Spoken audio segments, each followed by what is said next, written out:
I am Madison Timmons. I'm Chris Soucy.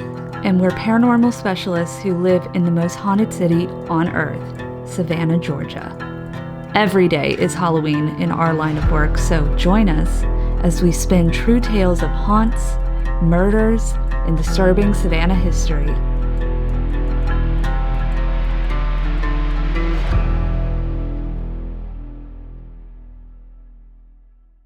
I'm Madison. I'm Chris. And welcome to the most haunted city on earth.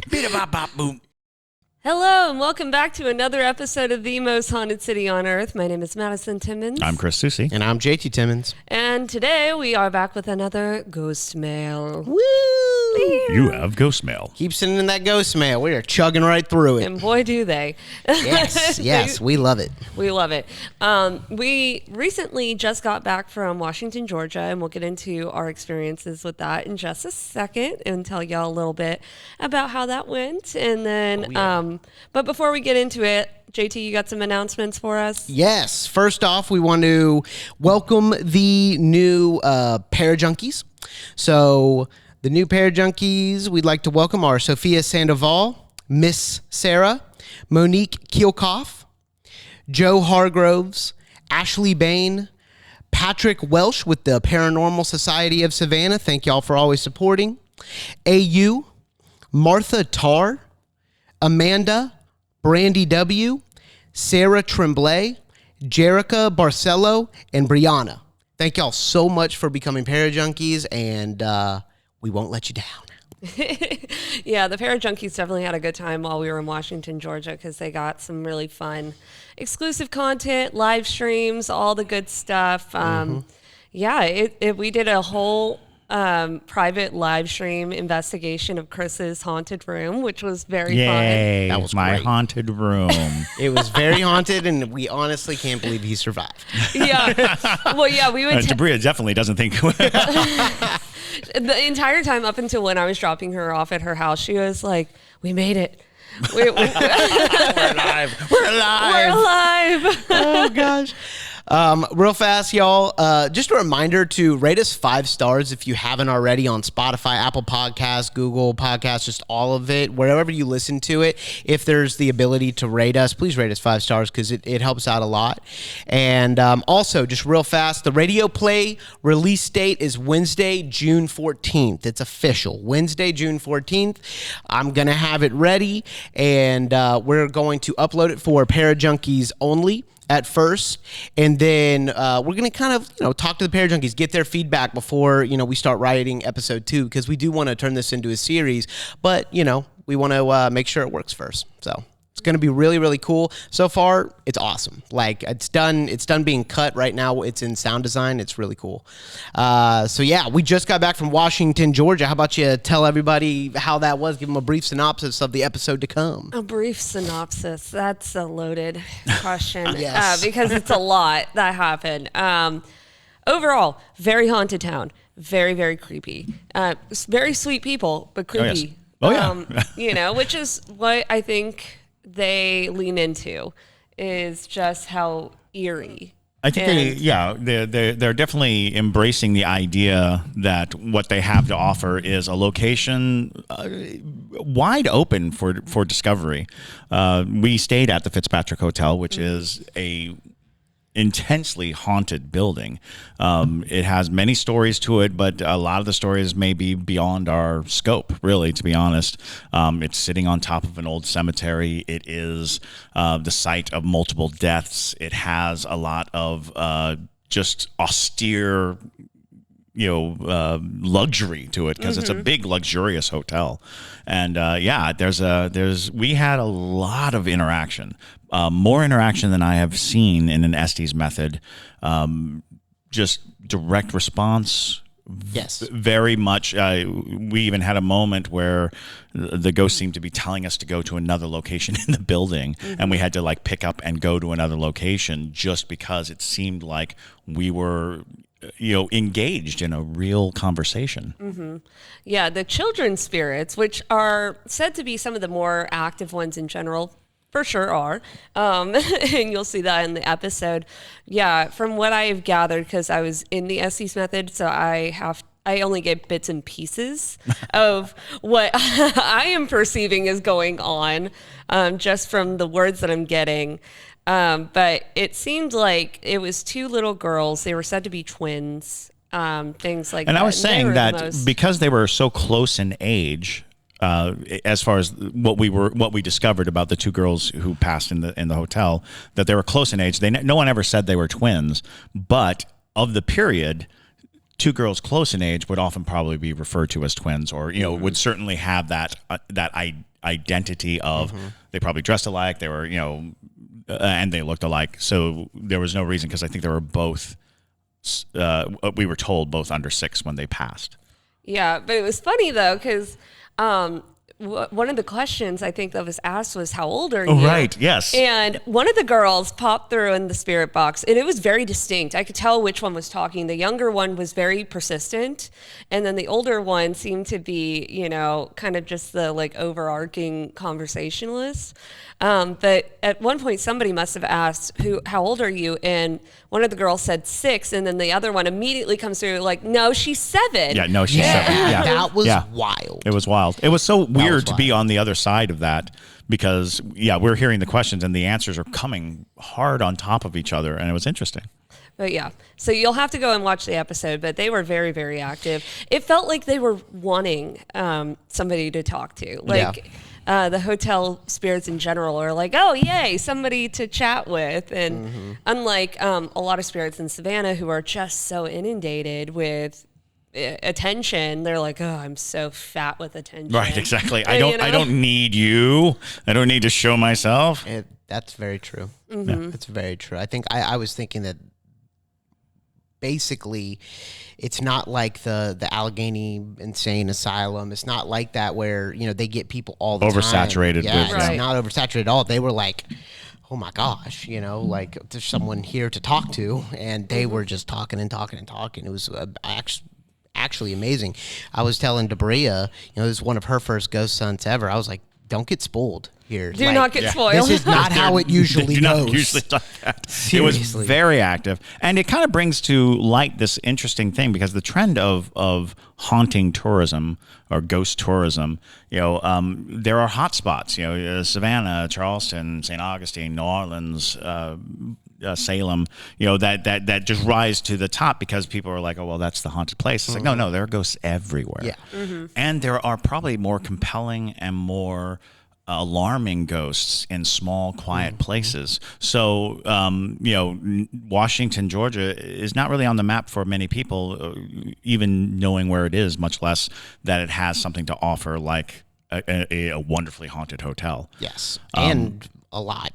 More than that, even like it was like gorgeous there. It was super pretty. It's like that deep South look, man. So it was great.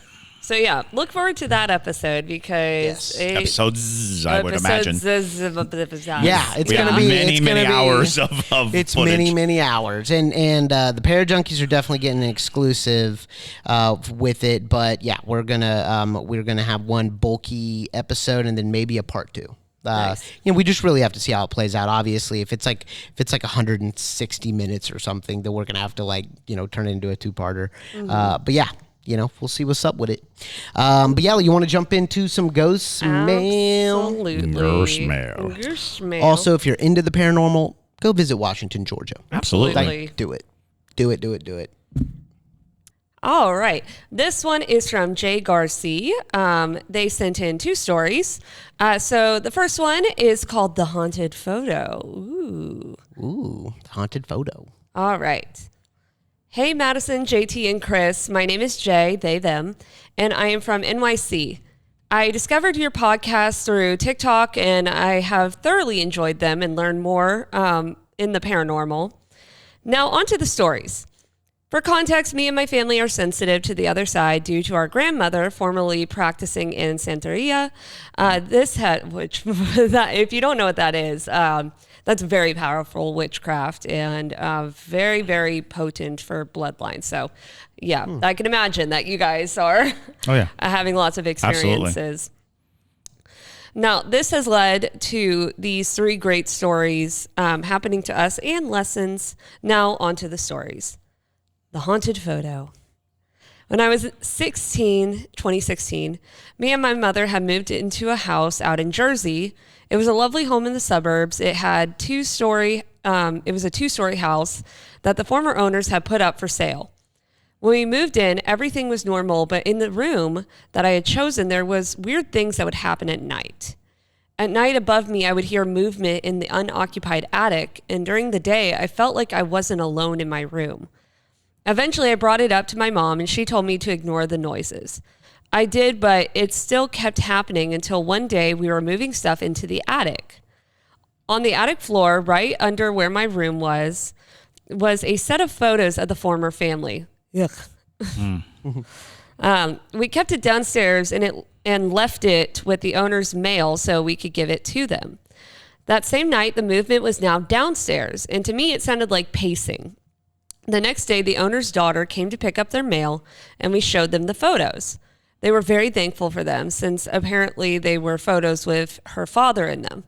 That was when I learned that the reason the family left was because the father had passed away due to cancer, and he helped build the house upper floor. Since the photos have been gone, there has been no activity in the house, and my mom still lives there to this day. Well, that makes sense as well. Yeah. You know, a lot of times photos can bring at least residual energy with them because it's kind of capturing someone's energy. And it keeps them in form. Right. You know, old portraits are classics. When you see old portraiture Like the of creepy one people, we got. like, yeah, exactly. You know, when you have old portraits and old pictures, they oftentimes help a spirit define themselves. And oddly enough, it can inspire spirits that don't have form to take on a form. You know, if you have a prominently displayed painting and a spirit doesn't really have a form, it could look at that painting and be like, "Oh yes, Like this Look one. at the lovely picture of Mrs. Pope we Acquired here while gallivanting about Washington." It is a frightening looking, and I'm sure she was a lovely woman. Let's not let's not go with look how terrifying this woman is. But the picture, of course, is pretty creepy. And the scratches are from a cat, allegedly, so don't be thinking it's a demon, y'all, because I know everybody's going to be like, 3 scratches! But apparently... the cat got to it. The cat got to it, and the story is that the woman who gave it to us went to one of the Pope family's home, and they were like, "Oh, I don't want this photo anymore," even though it was a relative. So maybe it was Mrs. Pope who wasn't as... Yeah. And I feel like just going back to the story, I feel like when you build something, you are attached to it in a way, right? Oh, absolutely. Because you've constructed you put that energy, sweat, tears, and time. I built the fence in our backyard, and it's like one of my most. I'm so proud of it because like it was my first fence ever, and I did it by myself. And you know I had to do the string along the top to make sure everything all the posts were even. And so I feel like if I died today, I'd probably haunt that fence. So now you know where to find JT when he dies, I guess. Sure, he has a theater to haunt, but he's going to be hanging around a fence. You're right. That sounds about right. Oh gosh. But we'll hop on into the next story then. This one is called The Invisible Roommate. Ooh. So for context for the title, my sisters and I live in our childhood home, and within our home, we have a ghost/poltergeist that lives with us. They are quite calm and mischievous. They like to hide my stuff and then place them in different places. Sounds like a fae. No fae daddies here. I know, I'm just joking. No, it very well could be just a spirit, but I like to assume it's a fae. I had affectionately called them our invisible roommate, and they have also proven to be able to have a good judgment on people. This is the story. For a brief time, one of my sisters let her best friend live with us, and things were chill. However, when we started dating, or she started dating, not we, they did not start dating the guy. However, when she started dating this guy, the once calm, invisible roommate became strangely more active. At random times, especially when the guy was there would be knocking heard in the walls, and the spirit would randomly appear to us. For me and my sisters, we would see spirits in different ways.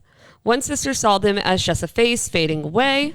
The other saw them as blurry shadows. This would be important in the final story. And for me, I would see them as a figure-like imprint, like when you stare at a light too long and you see the light shape. Eventually, Invisible Roommate had gone rowdy to the point of taking the best friend's phone off the charger and knocking their cup off their desk. When she had ended things with the guy, Invisible Roommate had calmed down, and that was when we learned that the guy was scamming other people and taking their identities. Oh. Ooh, that is interesting. Funny enough, it was Invisible Roommate who showed us this by leaving another woman's social security card on top of our dining room table, right in the middle. Whoa. That's a guardian angel. Yeah. That might be your grandmother. Right. Because I've heard that story many times, which is being in a bad relationship and all this haunting starts really cropping up until the relationship is dissolved. Wow. I knew a woman who, she was like, I'd never had any weird experiences until my honeymoon. And from my honeymoon until my divorce, we were plagued by these things. But once she got divorced, over. And I think it's a family member who is looking out for you, being like, get this guy out of here. It's fascinating because I've heard that, like, I would say a handful of times that kind of story comes up where somebody's in a relationship and the other person is diabolical, and oftentimes criminal, which is the interesting thing, because I was like, I was going to bring up criminality, but it's a part of the story. But that was the case with this woman, was that her husband was a criminal, and that's insane. It's just like, how so cool. interesting that guardian angel or family member looking over you comes in and says, "This ain't right," and how do I tell you it's not right? Put the social security card on the table and be like, evidence. Get him out of here. Oh yeah. Well, the last story is called The Undertaker. This story is more of my sister's, but it's just as sad and creepy. Some background: my sister has always had spirits interact and help her, even when she doesn't know them. My sister was in her early 20s. She had to go into surgery for something simple. However, she had a feeling that something was going to happen during the surgery. Our family told her that nothing would go wrong, and then she went into the surgery. However, the simple surgery had turned for the worse and leading her to almost die. Oof. She was comatose for 3 days and placed in the ICU and had a breathing apparatus helping her breathe. When she was coming to, at the foot of her bed, she was at the foot of her hospital bed was a talking, blurry shadow figure. While she couldn't see a face in the shadow, she heard a voice in her head telling her that she was going to be okay and that she would be recovering well. However, at the time, our great aunt was really sick. So as my sister quickly got better, our aunt's health got worse. Eventually, my aunt passed, and a couple days later, my sister was out of the hospital. Our immediate family feels that our aunt's spirit decided to give her life so that my sister can live. However, to me, it felt like a divine being helped my sister, but a price had to be honored. Again, thank you so much for taking the time to see and hear my stories, and let me know what you think. All the best, Jay. Well, goodness gracious. Yeah. Well, we had a story like this before, about a month or two ago, and I think it was actually a little bit darker, where there was something in the hospital room that was trying to take her to death. Right. And this was the exact opposite. Right. Trying to give her life. You know, it very well also, again, bringing up your grandmother, just because your grandmother was a known, like, very powerful witch, it's very possible that your grandmother could be kind of just the overseer of the family, Well, and it falls into the lines of Santeria bloodlines and familial and bargaining, making bargains. So there's a lot to go, and it might be, I wish we knew someone who practiced Santeria to talk about it, because it's a fascinating. It is, but it's such a closed practice. It's a very closed practice. I was about to ask, is it closed? It seems like it's familial. I mean, and it's such a grand example because it has a lot of absorption of culture, because it has the base of Catholic faith. Sure. You know, and it's fascinating because it does go in this amazing realm where it's like, do you see what a belief structure can do? You know, because in Catholicism, you'll find many people who are praying to Mother Mary more than God and Jesus. There's a whole tract. And then there's the recognition of every saint and the saint's responsibilities and what the saints can do. So there are people who carry their pendants of each saint. So there's so many amazingly culturally significant attributes to faith and how faith serves us. And in times of dire need, lots of stories of people who are visited by their faith icons, those divine beings that they cultivated a relationship with. So yeah, I'm fascinated. That's very interesting. Yeah, it's very interesting. And if you go into the realm of faith beliefs, if it was some type of divine entity, it could have been a patron saint or patron or matron, and kind of deity of some sort. But usually in the case of if you're being visited by a deity, they don't necessarily, now this very well could be because she was coming out of comatose, but usually you don't see them as shadowy beings or things like it's that. It's usually light.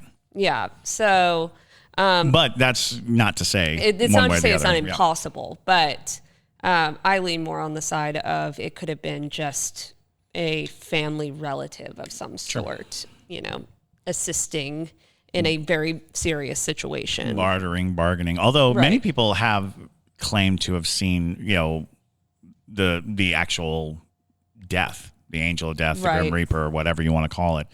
And it's possible that death was on its way and said, oh, somebody else has stepped up. Somebody else has come in. You're okay. Don't worry about it. I'm going. Going to get the aunt.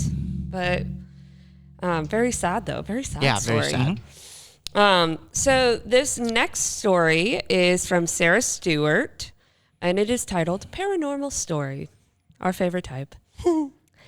Hey guys, I recently discovered your podcast on TikTok and have become obsessed. Thank you very much for listening. Thank you. I love all the work that you do. I have lived in southeastern Alabama all my life and have heard some spooky things growing up. My sister and I moved to a new home on the edge of the city limits around 2 years ago. About a year later, while it was just my dog and I alone, I began hearing doors slam shut, sounds of people speaking or yelling, and my dog would look at the wall like there was something there. I would always check inside to see if my sister came home and outside to see if it was my neighbors. Each time there would be no one around. No doors shut or moved, and no television or radios on. Thought it was strange, but didn't think much about it. One night, I let my dog outside around 10 p.m. before going to bed. I have a fenced-in backyard, and behind that is a large patch of woods. Once my dog goes outside, she usually takes a quick look around and does her business. This time, however, she froze in place and began growling at the woods. My dog is a Doberman and is very protective of me and not easily deterred while in protective mode. I thought it must have been some deer or some other animal and not to think too much about it. However, I then began hearing the rustling of leaves in the woods and looked up. I saw at least 4 pairs of eyes in the woods staring straight at my dog and I. These creatures had a red eye shine, stood around 5 feet tall, and made a strange grunting noise. They were on 4 long, thin legs and had pitch black fur. After staring at us for about 5 minutes, they would walk away, stop, and walk away again until they were completely out of sight and earshot.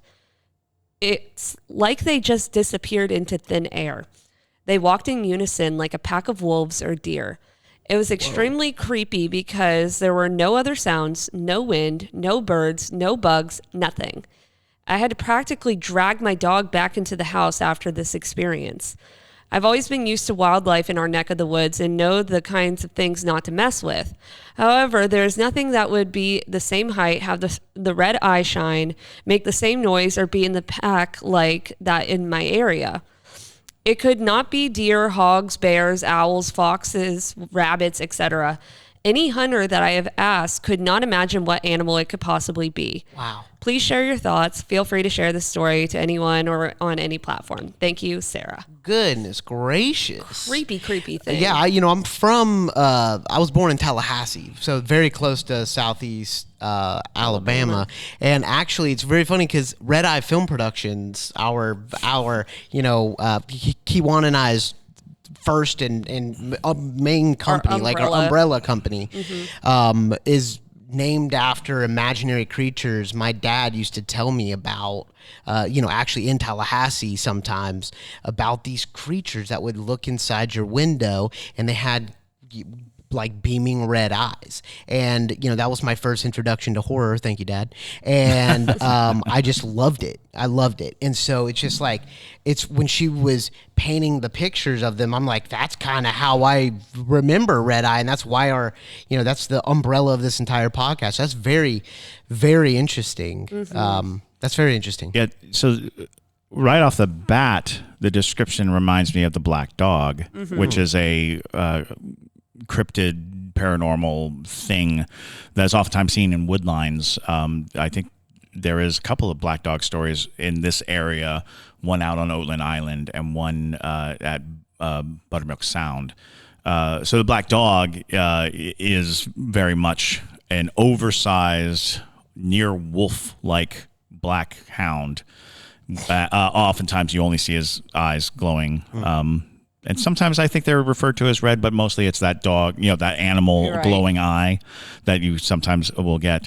What I find interesting is that it is a pack, that there's multiples. That makes it very intriguing because the Black Dog is almost always solitary when people claim to encounter it.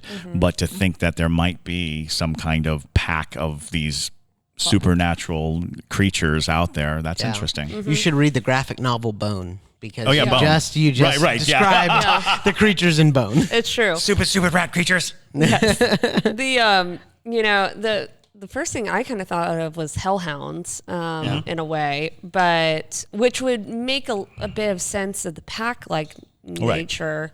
But I don't remember if she said how many there were. There were 4? This actually, I think there were 4. I think there were said 4 sets of eyes?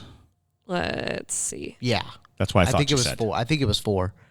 And, just while she's looking that up, I actually have just a quick story about when I lived on Rice Mill in Savannah. When I was in probably freshman or sophomore year of high school, we had this big window that looked out into our front yard, like big old window. And one night, and I don't know why I'd stay up this late, but I was up super, super late, probably 3-4 a.m. And I looked out this window and I saw the most insane looking creature low to the ground, almost as low as like an alligator would be, but also moving panther-like, and it crossed our driveway. And to this very day, I have not been able to say or what it is. And I've described it to people and they don't know. The best thing I got was panther or like a coyote, but like this thing was long and it was big, and it was way bigger than a coyote. And if it was a panther, it was a massive panther.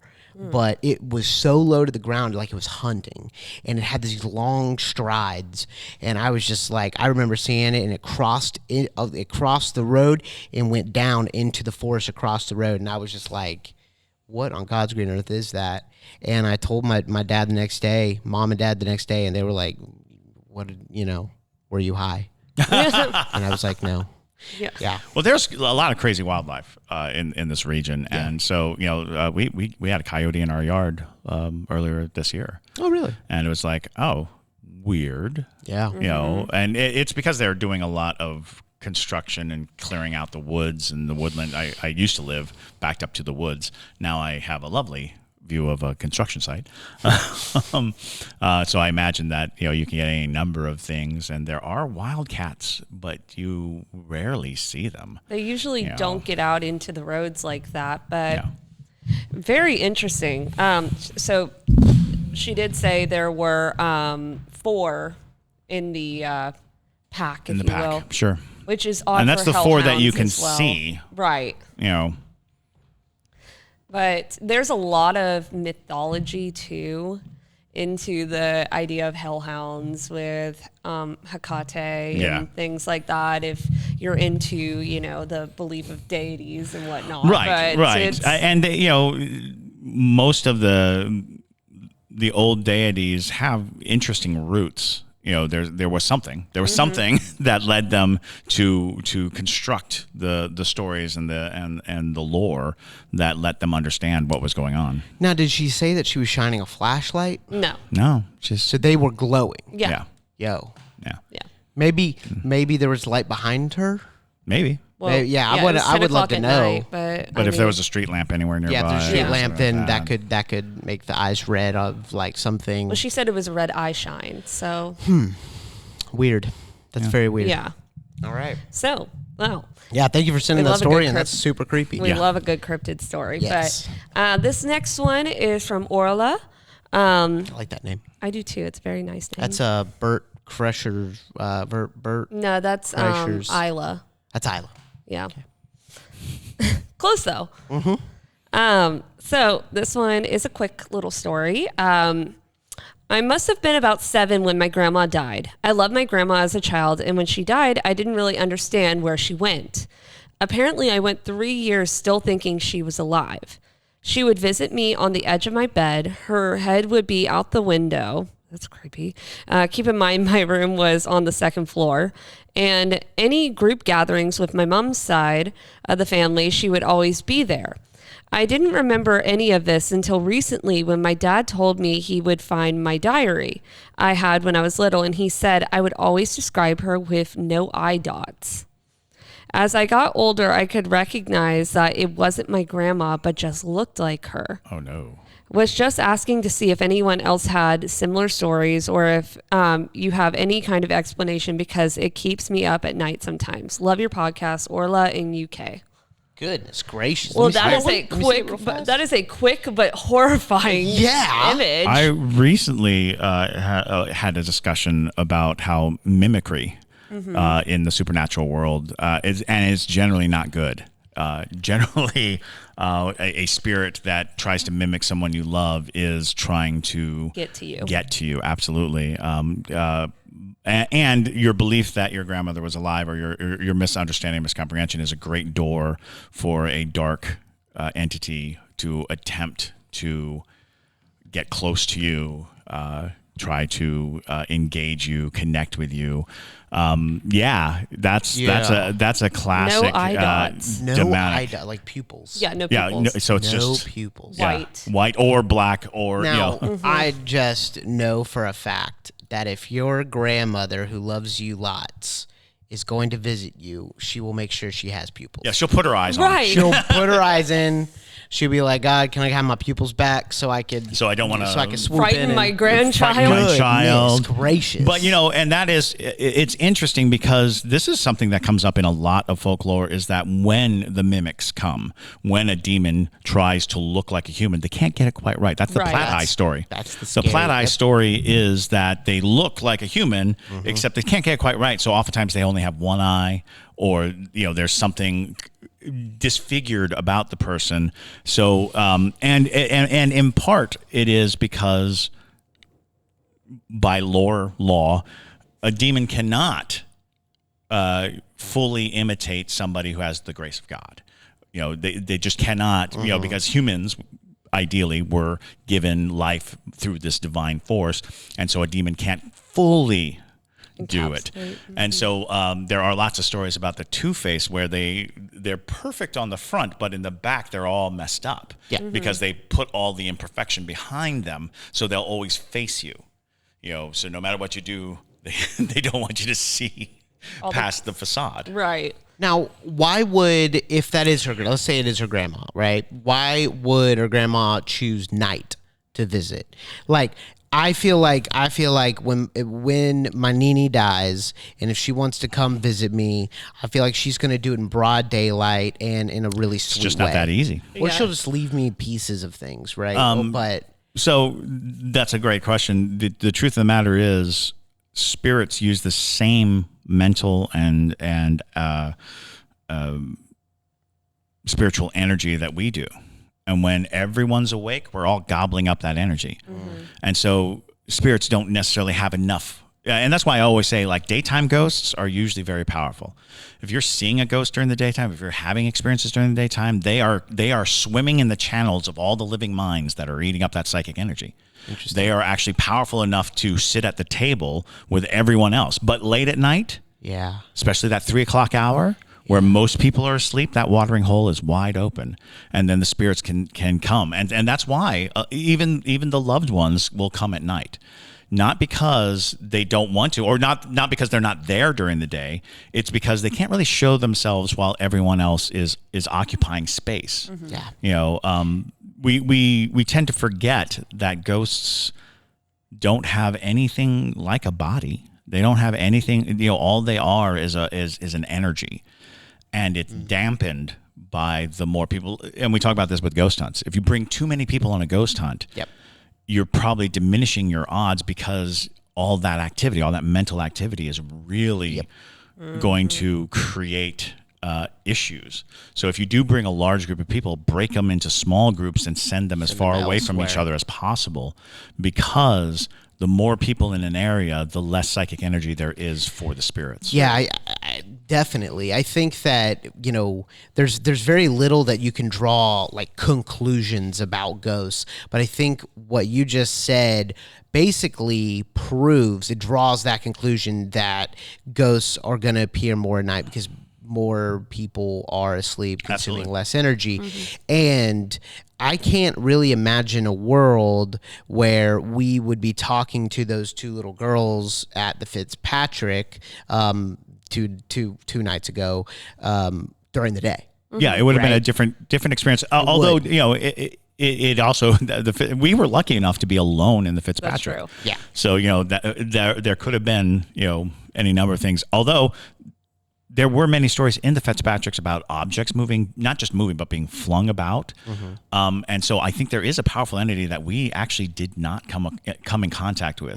Because I don't think we came in contact with a spirit that was strong enough to throw things. Right. But it was in the building. You know, I have no doubt that there was. So we will have to go back for the object chucking ghost. Yes. But yeah, well, I'll tell you, like, my grandmother, when she passed away, when I was little, I would tell my parents that she would come to visit me at night, and they'd be like, well, how do you know it's her? And I'm like, she would come in through the light in my window. What freaked me out about your story was that her head was sticking out the window. So almost like she wasn't fully able to fully enter. Which is also kind of indicative of trying to get that connection. You know, in a lot of folklore, you'll hear, well, I guess it's primarily in vampire lore, you will hear that you have to invite the thing in, and without that invitation. So looking like your grandmother is a great way to get an invitation. You know, you disguise yourself as a loved one, and then you go to the most vulnerable. You go to the child, Exactly. and the child's like, "Yes, come in." You know, come be here. So yeah, there's a lot to unpack, and yeah, it was very concise but very frightening. You know, it's very solid. Creepy story. Creepy story. Big yikes. Big jikes. So this next one is from Alexis Limkey. 2 stories of paranormal activity. All right. Yes. So, hello, I am Alexis Limkey, and I just started listening to your podcast, but I love you guys, your guys' content. To give context and a little background, my family on my mother's side has a long lineage of magical and spiritual women who are all connected to the other side. My own gifts include seeing spirits and feeling their presence, and have been familiar with death since I was a child. My experiences started early when both my great-grandfather and my father passed when I was young, 2 and 6 years old. I have been to and have lived in many haunted places, and here are some of my stories. The first story takes place in a house in Winter Park, Florida, which is outside of Orlando. For those of you who don't know where that is, very haunted area. Middle Florida is very creepy. which had many spirits, both playful and harmful. One morning, my brother and I went to go to our designated playroom when we both froze in our tracks. A tall, slender shadow with a top hat, oh boy, a hat man coming through. Oh boy. And a long face stood in the doorway. We didn't move as we watched it move from the doorway across the walkway and through the wall connecting to my grandparents' room. Moments later, my grandfather angrily ran out of the room yelling that someone was tickling his feet. Ugh. Ew, ew. I hate a foot tickler. Hate that. Waking him up from his sleep. To say the least, we moved out of that house real fast before we became a screenplay for a horror movie. The second story happened years later in a house in Lakeland, Florida. This house had the spirit of a little girl who we named Emily and made her presence known playfully and often. So my best friend and I would stay up till 3 a.m. talking about normal girl things on the regular. Well, one night as we were winding down, we heard what sounded like a plastic cup dropping in the kitchen. We were worried that my little brother fell when he was getting a glass of water, since he was known to wake and go into the kitchen for food or drink late in the night. However, my friend and I both agreed that we had the feeling it was something much more paranormal, since it was the witching hour.